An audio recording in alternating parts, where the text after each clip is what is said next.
What are the design philosophies of the Strand Thonglor, and how does it provide its owners with the best possible living environment? Tanya Chearavanond, CEO of ONE.SIX Development and creator of the Strand Thonglor Condo, gives us her insights. You spent a good chunk of your life abroad. Like you were raised in Hong Kong and you spent a lot of time in the US. What were were there any like design concepts or philosophies from the West that you're bringing to internationalize this condo? I think the materials that we choose and the aesthetic that we've decided to go with is quite international. But one thing that's quite interesting, which Thailand has the benefit of, is the luxury of space. So the cities that I grew up in, Hong Kong, New York, Philadelphia, Seoul, all these places, land is extremely expensive compared to what we have here in Thailand. So condominiums are much smaller, they're much more compact, and there's a bigger focus on, oh, how can one thing do multiple things? How can a kitchen also be a place to, raise your kids and all sorts of things, be a place to eat breakfast and blah, blah, blah. So here we have the luxury of space. Our units are more generous, I would say, than what I grew up with in tighter, more compact cities. And with that luxury of space, you're able to create better floor plans. So you're better able to space where furniture goes, where cabinets can, fit into an area without kind of sticking out, things like that. So in that sense, developing in Thailand was quite different from what I had expected or what I grew up with. Okay. So maybe like we can quickly go down the list of like, so okay, what's the size of your one bedroom, two bedroom, three penthouses or what? Yeah, so our one bedrooms on average is about 50 square meters, our two bedrooms about 90 square meters, and our penthouses, which are three bedrooms, are 184 square meters. So that's the general range of our unit sizes. It's like plus or minus five from what I've stated, but roughly. Okay, is that kind of a standard for condos now, or are you really invest? Oh yeah, because you also have much less units too. There's only 188 units in here, right? Yeah. Yeah. So for a project that is next to the BTS, I would say that we are kind of a smaller scale but larger size. So we really wanted to make the units livable. We didn't want them to be so small. Matchboxes. Yeah, I mean, also like they're not that renter friendly, Of course. and it's really hard to kind of use the space and put furniture properly and stuff like that. So I think we tried to balance with not being too small, but also being a size where the pricing will not be too high. As a real estate developer, you're obviously want to sell brand new condos, right? And one comment I get a lot from the audience is, why buy a new and pricey condo when I can just buy from the secondhand market, a fixer-upper? So what is the appeal, in your opinion, of buying a brand new condo? So I think the culture of flipping apartments is one that we see a lot in the Western world, in America and Europe and things like that. The issue here is that flipping comes with a lot of headaches, because you're working with contractors, you're dealing with designers, and you're doing that all by yourself. Um, it can get a little tricky and it can be time consuming, and at the end it could cost a lot as well. So in some sense, buying a ready built or a new condominium provides you kind of with that convenience of being able to just move in right away and rest assured that it's of good quality. I think the other thing also is that the facilities of a new project are going to be much more comprehensive and well maintained, well kept than say an older development. And this also comes back to what I'm saying, where developers were so crazy competitive, like it's such a cutthroat industry and everyone's trying to build the best product. Everyone's trying to put the most facilities that we can, have like a putting green here. Do you? Yeah, we do on the rooftop. That's awesome. We'll check it out later. Yeah. So because I like to call them friendly competition, Yeah, but it really does make us try to do the best that we can and try to have an edge above the others. And at the end of the day, that just benefits the person who lives here. true. Yeah. Yeah.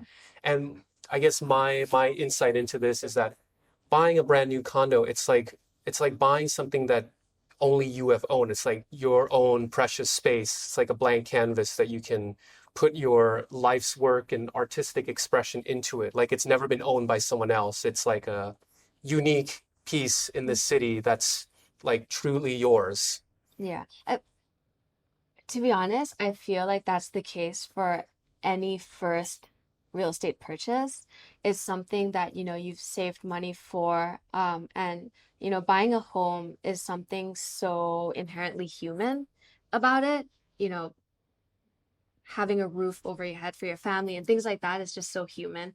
And to be able to do that with any place, whether it's an old place or a new place, is it's a really valuable experience, I think. Yeah. Yeah. So how does the Strand help fulfill that dream of having a home?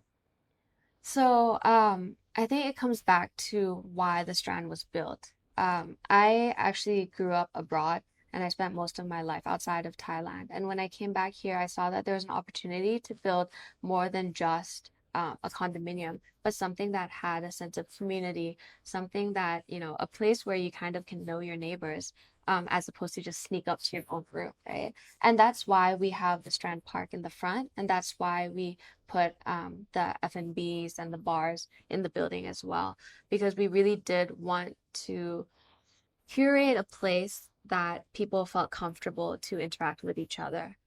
So I guess in one aspect that's quite unique. Also, the different things kind of we put into the project. We tried to make it both elderly friendly and children friendly and pet friendly. So we've incorporated a lot of universal design for handicap and things like that in the building. We've also put, a really fun playroom for the kids, a tutor room if parents need to like take a Zoom conference or if they want to have their kids take a lesson or something like that. And then we put in like a putting green, like I've mentioned, or our gym and things like that. So we've really tried to kind of cater to all demographics and not just like, oh, new generation people or older generation people.